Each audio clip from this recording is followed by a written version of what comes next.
Bismillahirrahmanirrahim. Assalamualaikum warahmatullahi wabarakatuh. Kita ketemu lagi untuk mata kuliah imunobiologi dengan saya Atik dari Departemen Ilmu Kedokteran Dasar. Hari ini kita lanjut mata kuliah kita dengan topik innate immunity atau sistem kekebalan tubuh bawaan.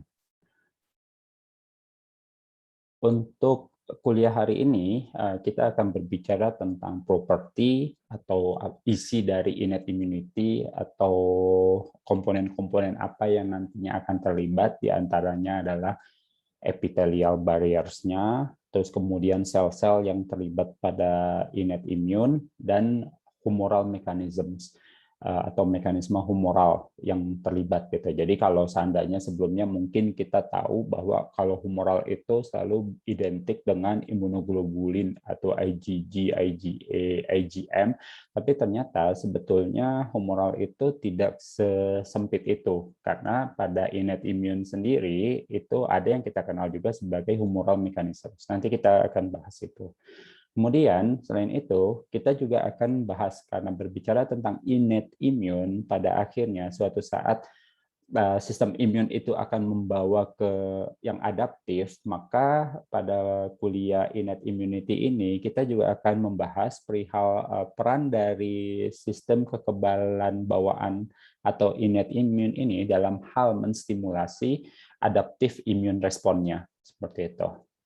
Ya, jadi kalau seandainya kita lihat di reference atau di textbook, maka prinsip mekanisme dari innate dan adaptif ini akan terlihat seperti ini gitu.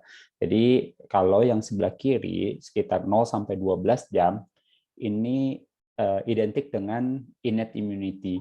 Tapi kalau misalnya udah hitungan berhari-hari pada kondisi tubuh atau host terpapar antigen terus-menerus, maka innate immune ini tidak akan sanggup untuk melawan antigen tersebut. Antigen ini maksudnya bisa microbe, virus, atau bakteri. Maka tubuh akan berespon untuk menghasilkan adaptive immune.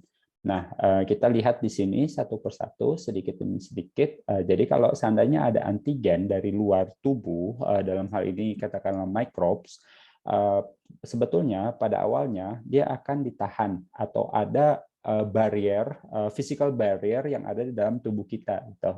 Misalkan epithelial barrier di sini. Jadi sebetulnya kalau seandainya ada virus masuk katakanlah ke lewat saluran pernafasan, di dalam hidung sendiri itu kita sudah punya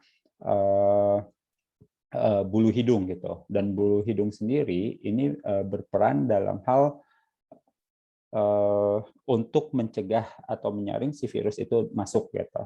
Sama juga di kulit gitu, pada saat kita terkena bakteri gitu, sekumpulan bakteri yang secara tidak sengaja, sebetulnya kulit sendiri ini memiliki fungsi barier gitu. Jadi epitel kulit ini memiliki fungsi barier. Namun pada kondisi-kondisi tertentu, katakanlah terdapat lesi di kulit kita atau lesi di permukaan mukosa hidung kita, maka pada akhirnya mikroba ini akan masuk gitu, tetap akan masuk. Lalu apa yang terjadi pada saat dia masuk? Dia akan dilakukan terjadi proses fagositosis. Jadi si microbes ini akan dimakan oleh sel-sel yang berperan pada sistem imun, yang pada kuliah sebelumnya sudah saya sampaikan sebagian gitu kan. Misalkan di sini ada makrofag atau PMN gitu kan, seperti itu ya. Ini di phagocyte, atau bisa juga melepaskan tuh beberapa komplemen-komplemen yang nantinya si microbes ini akan dihancurkan, atau bisa juga peran dari NK cell. Seperti itu. Ini yang pada innate immune. Apa yang terjadi pada adaptive immunity? Untuk adaptive immunity di sini pada akhirnya sel-sel makrofag yang berperan pada innate immune, dia juga akhirnya akan berperan juga sebagai antigen presenting cells yang selanjutnya akan mengaktifkan T lymphocyte. Nanti dari T lymphocytes ini dia akan mengaktifkan effector T cells yang akan menyerang sel-sel katakanlah di sini yang terdapat si makrofag, yang terdapat bakterinya. Sama juga untuk B lymphocyte. Nanti B lymphocyte pada akhirnya akan mengactivate atau differentiate menjadi plasma cell. Terus kemudian dia akan merilis antibody gitu, seperti itu. Ini secara garis besarnya saja, tapi nanti secara spesifik kita akan bahas di adaptive immunity pada kuliah selanjutnya. Untuk mekanisme innate immunity, ini secara garis besar kita akan lihat bahwa sebetulnya atau kita merecall kembali apa yang teman-teman sudah pelajari waktu di S1 gitu, bahwa innate immune ini suatu proses yang dia muncul paling duluan nih, atau disebutnya react immediately. Jadi dia akan berespon secara cepat kalau seandainya tubuh kita atau host itu berinteraksi dengan patogen atau antigen dari luar. Kemudian karakteristik yang lain dari innate immunity ini adalah dia tidak bisa meningkat apa istilahnya kemampuannya kalau seandainya terjadi infeksi selanjutnya di masa yang akan datang. Jadi misalkan sekarang kita terinfeksi oleh mikroba tertentu, mikroba yang sama, misalkan mikroba X, terus kemudian sembuh gitu ya. Terus kemudian bulan depan katakanlah terinfeksi lagi dengan mikroba X, maka tidak ada tuh peningkatan kemampuan dari innate immune ini apabila terpapar oleh bakteri yang sama, karena pada innate immunity ini dia tidak punya memori. Kemudian ini dia bereaksi predominantly atau relatif banyak gitu ya, atau dominan atau prominent pada saat terjadinya infeksi gitu, atau host terinfeksi atau host berhadapan dengan agent infectious gitu. Kemudian tadi juga sudah disampaikan bahwa innate immune ini merupakan first line dari suatu sistem pertahanan tubuh gitu. Maka tadi kan yang pertama adalah si epitel. Kemudian epithelial barrier. Kemudian pada akhirnya di akhir kalau seandainya sistem innate immune ini dirasa tidak mampu oleh tubuh kita atau host, maka tubuh secara otomatis akan mengaktifkan sistem imun adaptif tadi.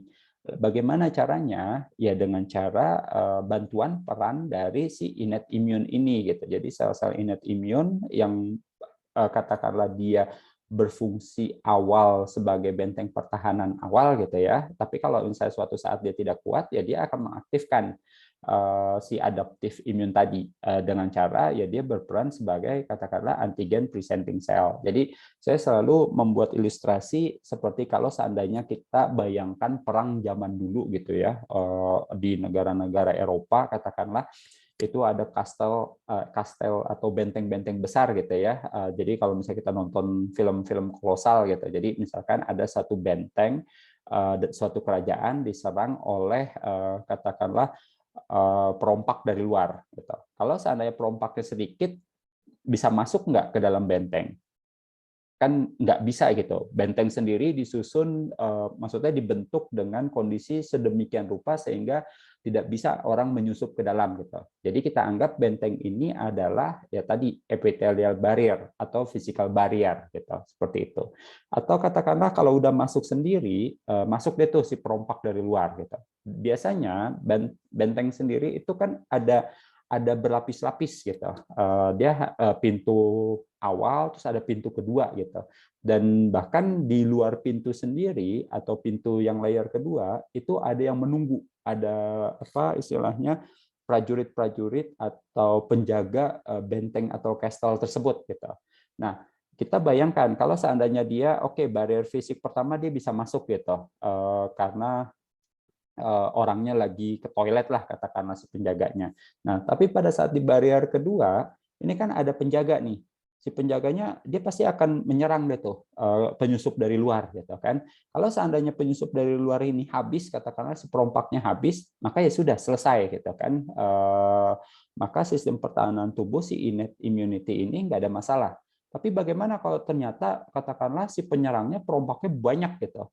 Maka si apa katakanlah yang ngejaga ini kan dia misalkan yang ngejaga cuma 3 tapi yang menyerangnya ada 50 gitu. Atau jangan atau misalkan 10 banding 50 gitu ya. Maka kan yang 10 ini dia nggak akan mungkin gitu kan kuat atau menang melawan yang 50 gitu, atau kemungkinan besar untuk menang itu sangat kecil gitu. Maka apa yang dilakukan gitu kan? Ada katakanlah kita anggap prajurit ini makrofag gitu. Kalau seandainya demikian, yang tadinya makrofag akan makanin satu-satu gitu kan, si antigen dari luar atau microbes dari luar, dia nggak akan kuat gitu. Sampai akhirnya ya sudah, kalau dia tahu dia akan kalah, maka dia coba deh tuh ambil satu gitu kan, katakanlah si antigen yang dari luar, antigen ini diambil sama si makrofag ini masuk ke dalam, terus kemudian dipelajari, si makrofag ini akan presentasikan ke si T cell tadi gitu. Sama juga pada saat kita bandingkan lagi dengan benteng tadi. Pada saat prajurit itu mau kalah, layer pertama kalah, dia akan membawa informasi untuk prajurit-prajurit di dalam. Dia sampaikan bahwa oh musuh kita kali ini loh apa istilahnya prajuritnya atau pasukannya atau perompaknya itu pakai panah. Terus kemudian ada pedang juga, ada pasukan berkuda juga gitu. Nanti kan yang di dalam dia akan berpikir, oh kalau panah itu maka apa yang harus kita lakukan nih, gitu kan? Nggak mungkin gitu kalau panah apa istilahnya diserang sama pasukan bersenjata pedang saja gitu, karena enak banget nanti main ditembak-tembakin aja sama panahnya gitu kan, seperti itu gitu. Atau pasukan berkuda dilawannya pakai apa nih gitu, atau kalau misalnya dari jarak jauh gitu kan kita lawannya pakai apa, katakanlah martir gitu kan yang bisa dilempar-lempar pakai api gitu kan, kalau kita ngebayangin perang-perang zaman dulu gitu kan, seperti itu gitu.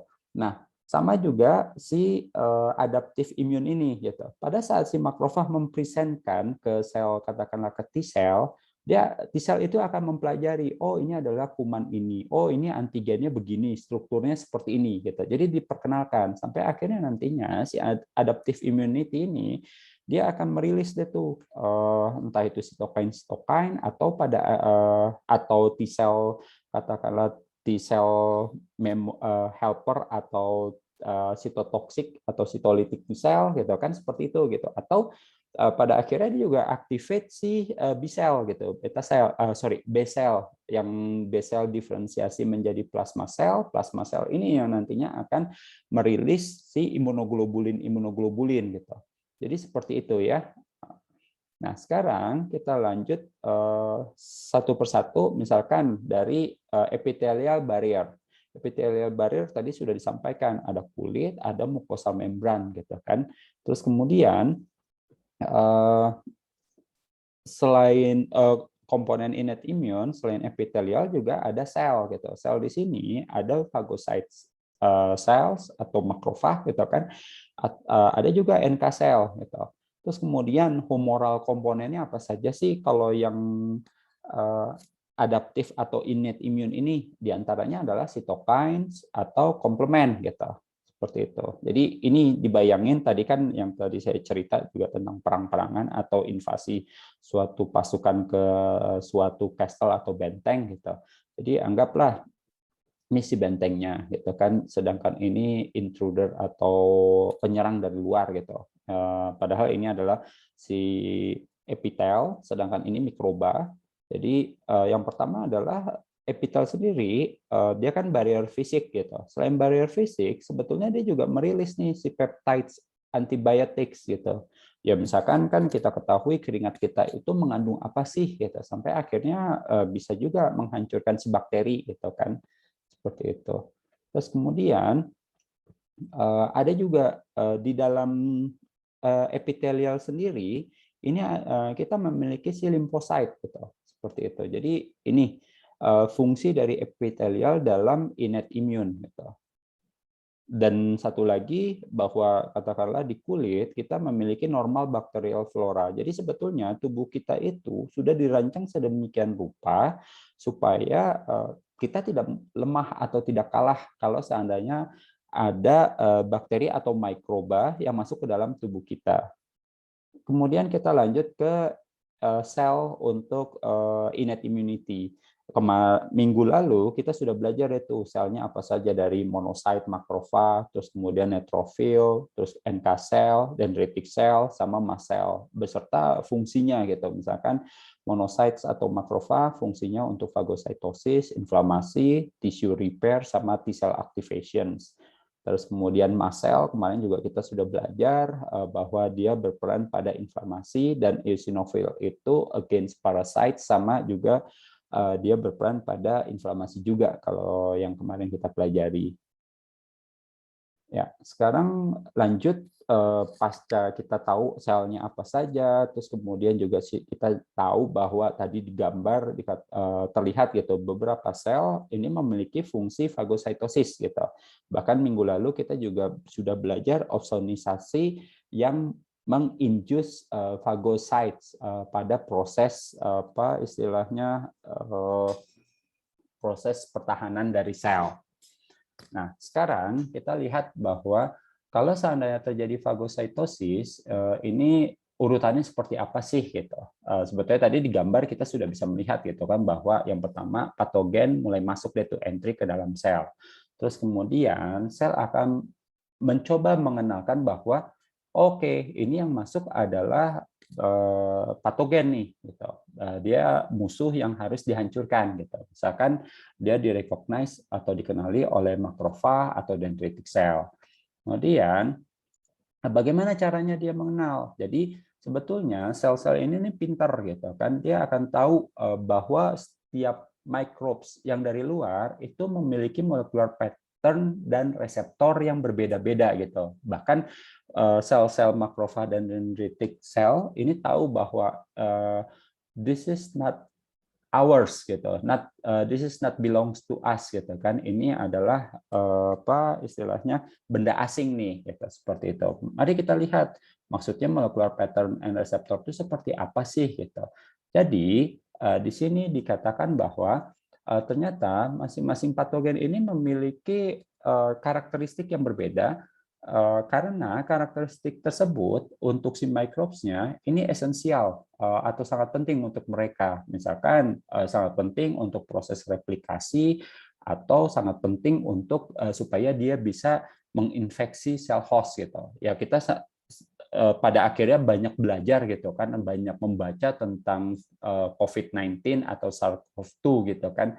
Kenapa sih dia bisa begitu gitu? Karena itu sangat menarik perhatian kita untuk dipelajari gitu kan, karena virus tersebut menyebabkan kondisi pandemik yang belum selesai juga sampai sekarang nih di bulan Oktober 2021 gitu, semenjak kemunculannya dan dinyatakan pandemik, kemunculan di akhir 2019 dan dinyatakan pandemik 2020 bulan Maret gitu kalau saya tidak salah gitu. Karena sekali lagi si virus ini punya karakter tersendiri untuk hidupnya dia gitu, baik untuk bereplikasi atau untuk menginfeksi gitu. Tapi tubuh kita sekali lagi sebetulnya sudah tahu di awal gitu, hanya saja mungkin kalah pada akhirnya gitu kan. Nah, hal-hal ini yang molecular pattern ini manusia nggak punya gitu.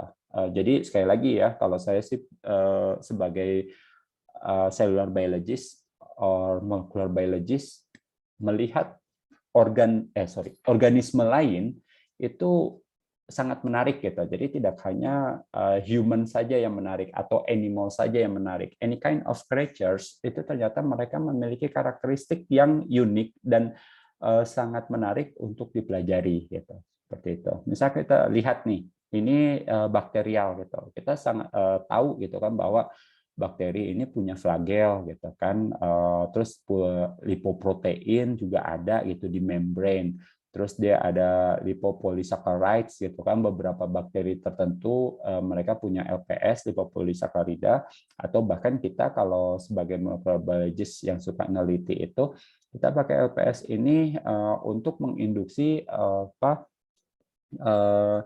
nanti kalian kalau tertarik belajar TLR, dia mengaktifkan si TLR4 gitu. Terus kemudian di dalam nukleotide-nya sendiri ini ada motif CpG gitu, cysteine, guanin, P-nya fosfodiesterase gitu, seperti itu. Dan sekali lagi manusia tuh nggak punya gitu ya. Sebagai contoh, misalkan ini tadi saya sampaikan bakteri itu seperti ini, terus kemudian nucleotide acid-nya dia ada bisa saja ada di RNA atau unmethylated dari CpG di nucleotides. Kita balik lagi ya ke sini ya, proses phagocytes-nya. Tadi kan udah recognitions dari patogen. Terus kemudian ini proses phagocytosis dan killing bakteri. Apa sih yang terjadi kalau seandainya si patogen itu sudah masuk ke dalam makrofag gitu? Minggu lalu kita juga sedikit sudah membahas gitu. Jadi pada saat dia sudah masuk makrofag, maka dia akan dipresentkan di dalam sitoplasma, dia dipresentkan ke lisosom gitu sebetulnya. Dan di lisosom sendiri ini kan banyak gitu kan apa komponen-komponen yang katakanlah pH-nya tinggi gitu kan, misalkan nitric oxide, terus kemudian terdapat ROS gitu yang pada akhirnya ini si mikroba ini atau patogen molecules harus dihancurkan. Ini misal dari sini gitu ya, ini kan mikrobanya, ini ada Mannose reseptor, sedangkan ini lisosom. Pada saat kita lihat nih di sini, mikrobanya dikenali oleh Mannose reseptor dari makrofag katakanlah. Nanti si makrofag ini akan melikupi, gitu, mencoba memfagosit, memakan dia. Gitu. Ini lisosom. Sekali lagi kita lihat gitu ya sama-sama, dia akan difagosit mulai, terus di digest masuk gitu. Dan kita lihat di sini nih. Jadi si patogen ini di dalam sitoplasma dia tidak ngambang-ngambang, dia dilikupi nih. Kalau misalnya kalian lihat nih, ini kan dari plasma membrane gitu kan, plasma membrane sel makrofag gitu katakanlah atau dendritik. Terus kemudian dia akan masuk terbentuk dilikupi gitu oleh biasanya kalau misalnya kita cell biologist menyebut ini vesicle gitu. Jadi dia nggak akan terbang apa gentayangan di dalam sitoplasma, dia akan dilikupi gitu. Jadi sel kita itu boleh dibilang bersih gitu ya. Memang karakteristik tubuh kita tuh sebetulnya bersih, suci gitu. Hanya saja ya kalau misalnya orang banyak dosa ya dianggap nggak suci dan seterusnya gitu. Tapi balik lagi gitu ya, kalau misalnya kita mau mengaitkan knowledge dengan kepercayaan kita terhadap agama yang kita anut, ya itu sangat sejalan gitu. Sebetulnya tubuh kita ini ya boleh bilang di level selular ini dia nggak jorok gitu. Jadi sekali lagi si mikrobanya ini dilikupi oleh dibentuk vesicle ini. Nanti si vesicle ini yang mengandung mikroba ini akan nempel berikatan dengan lisosom. Yang pada awalnya tidak ada tuh pertukaran materi internal dari masing-masing organel ini gitu. Tapi lama-kelamaan apa yang terjadi? Dia akan membuka nih. Membuka ini kan dari lisosom, ini si microbes-nya. Nanti ini kan pH-nya dia akan bercampur gitu. Ya, pH lisosom sendiri itu asam. Terus kemudian dia akan terjadi aktivasi dari ROS dan INOS tadi, INOS ini. Nanti INOS, ROS dan si pH lisosom yang asam pada akhirnya akan membunuh si bakteri ini gitu. Seperti itu ya. Jadi sangat menarik proses yang terjadi di dalam selular kita, yang dalam sel kita. Terus kemudian kita berlanjut.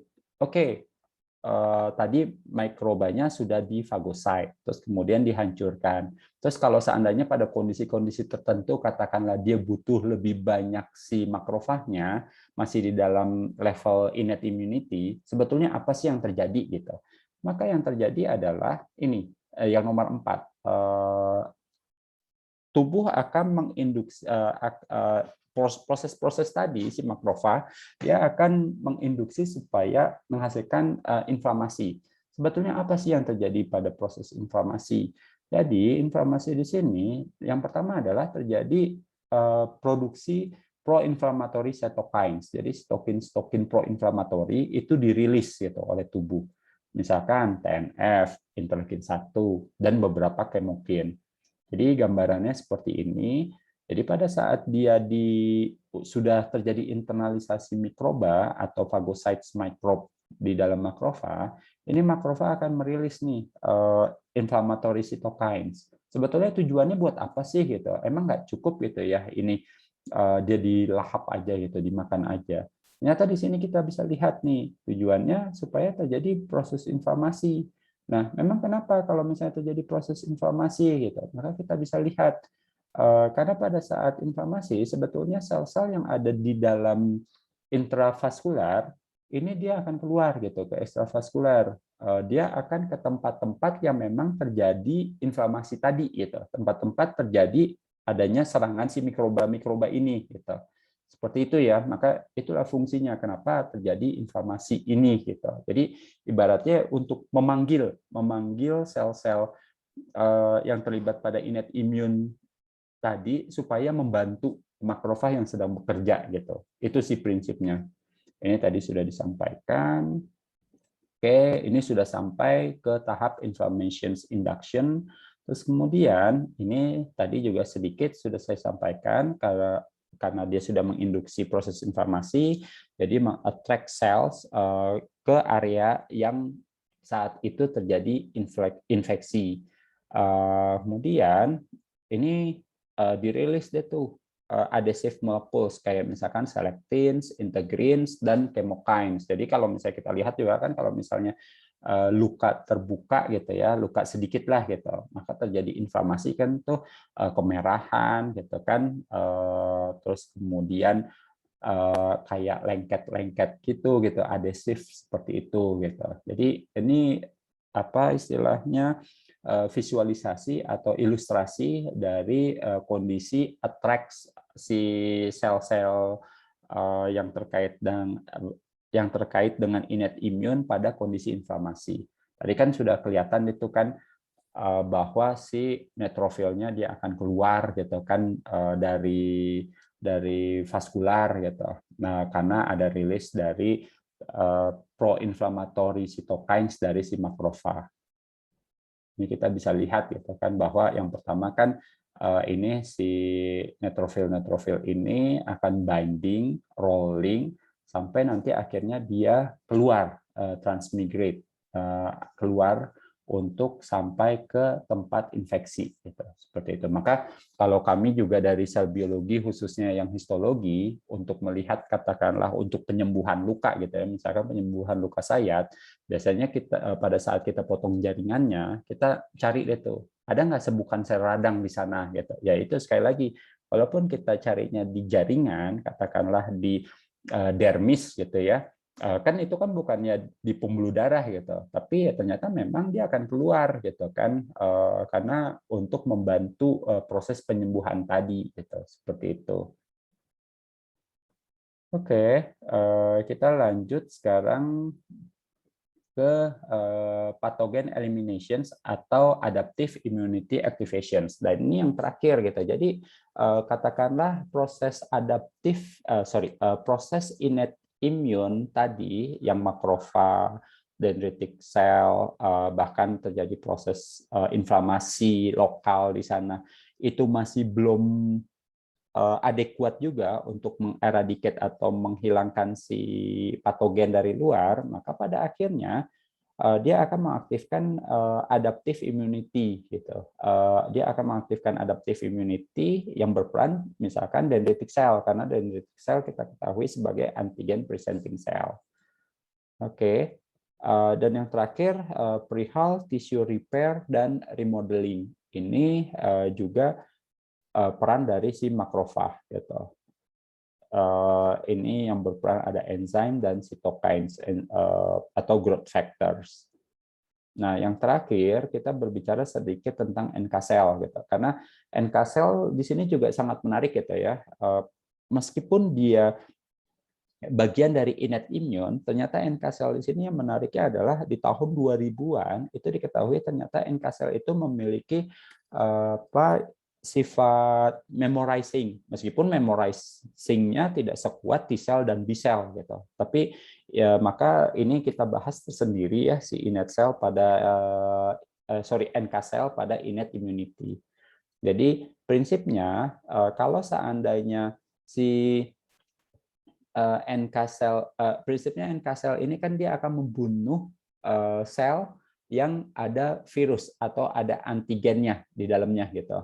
Misalkan nih sel terinfeksi oleh mikroba, dalam hal ini virus, maka NK sel akan berinteraksi atau menempel pada sel yang terinfeksi tersebut, lalu sel ini akan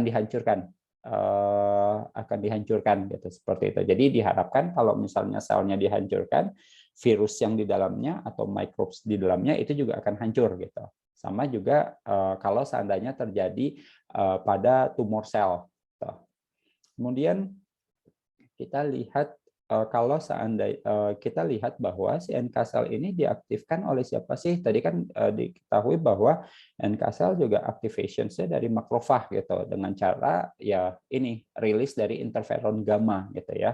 Jadi ini akan terlihat ini makrofag sudah ada si mikrobanya gitu kan, dia rilis si interleukin 12 yang memang punya fungsi untuk pro-inflammatory, ini jadi aktif gitu kan, terus kemudian dia akan rilis si interferon gamma gitu, dan pada akhirnya interferon gamma juga apa istilahnya mengaktifkan si makrofag yang sedang ada di dalam makrofag yang sedang memakan si mikroba gitu. Jadi pada akhirnya ini juga hancur gitu, seperti itu. Oke.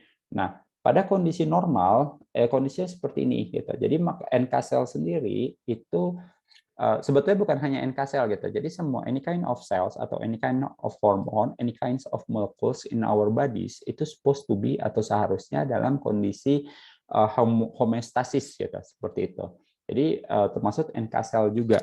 Pada kondisi balance gitu, misalkan ini inhibitory sama activating-nya normal, maka dia tidak terjadi proses apa-apa gitu kan. Tapi kalau seandainya ada proses infeksi katakanlah gitu ya, infeksi atau ada apa antigen gitu ya, maka kalau seandainya kondisinya si NK selnya ini inhibitorinya lebih berat, maka tidak terjadi tuh proses killing gitu. Jadi si microbes-nya bisa terus dalam hal ini tadi kan virus atau sel yang sudah lagi phagocyte, si microbes itu tidak akan dihancurkan gitu, atau sel tumornya tidak akan dihancurkan. Makanya coba kita baca gitu ya, pada kondisi-kondisi tumor tertentu biasanya protein-protein atau molekul-molekul yang menginhibit NK sel itu meningkat gitu ya, supaya si kansernya dia bisa tumbuh terus gitu kan, seperti itu. Nah, sekarang apa yang terjadi kalau seandainya banyak molekul-molekul yang justru affecting atau mengaktifate dari si NK sel gitu, maka ya sudah dia bisa membunuh gitu kan, membunuh si sel-sel atau menghancurkan sel-sel kanker atau sel-sel yang memang sedang memfagosite mikroba tersebut. Jadi ini sangat penting gitu, dan dikatakan bahwa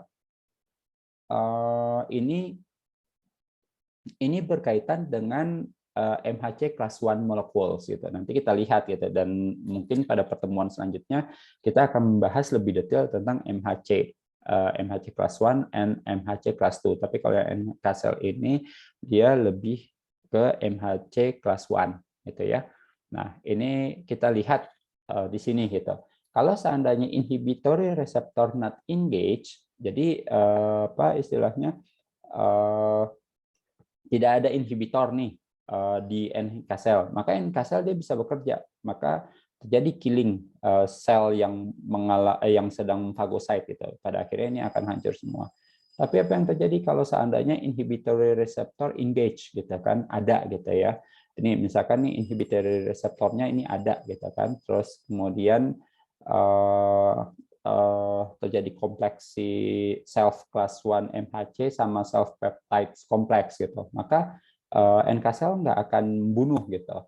Kalau pada gambar ini sih ditampilkan pada kondisi normal gitu. Jadi ini sel normal gitu ya. Dia tidak ada bakteri atau microbes di sini gitu.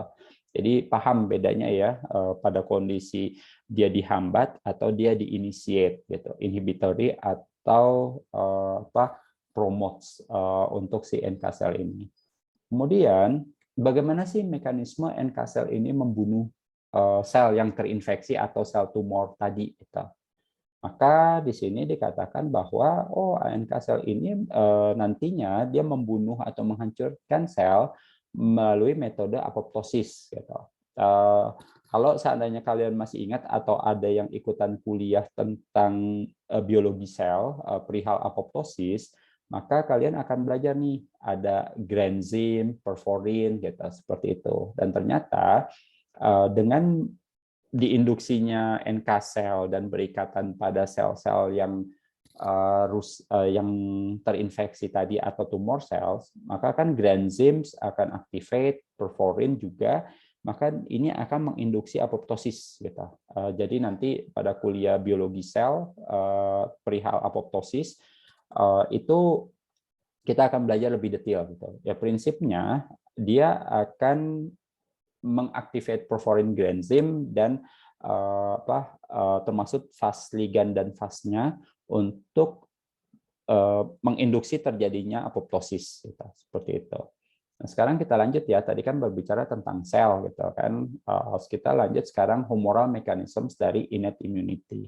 Jadi humoral tadi kita sudah tahu ada komplement, ada cytokines gitu. Ini yang kita sebut humoral untuk innate immunity karena kalau adaptive immunity itu beda lagi. Kalau berbicara tentang humoral adaptif, maka kita akan berbicara tentang globulinan gitu. Tapi kalau sekarang kita kalau di innate humoral itu kita berbicara tentang komplement, sitokin sama plasma protein yang lain, misalkan CRP gitu kan. Kalau misalnya background kalian dokter, CRP di sini ya C-reaktif protein gitu kan, terus kemudian MBL atau mannose binding lectin atau yang lainnya gitu. Jadi ini sangat penting untuk proses innate immunity.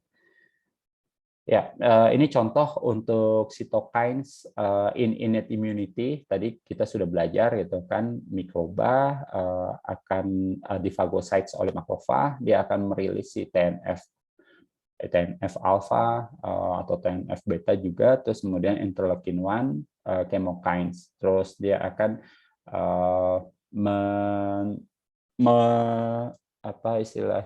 mencetuskan proses inflamasi dan si neutrophil migrates untuk ke ekstravaskular seperti itu.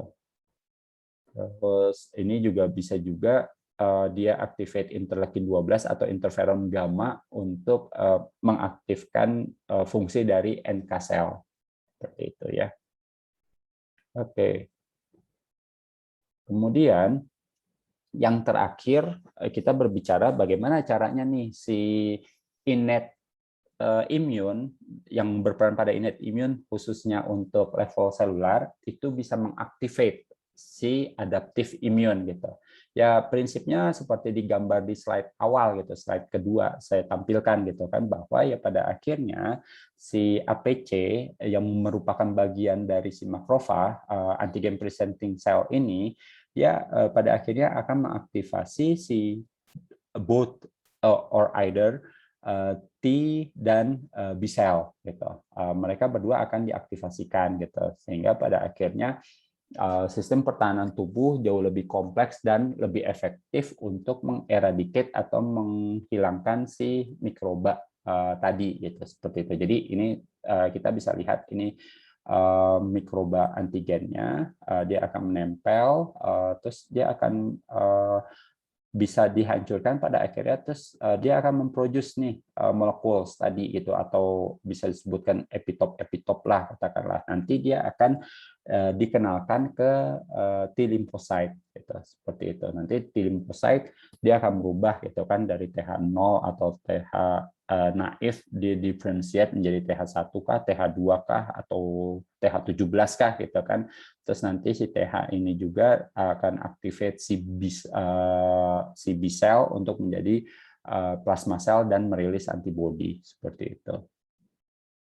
Oke, mungkin itu saja dari saya untuk innate immune.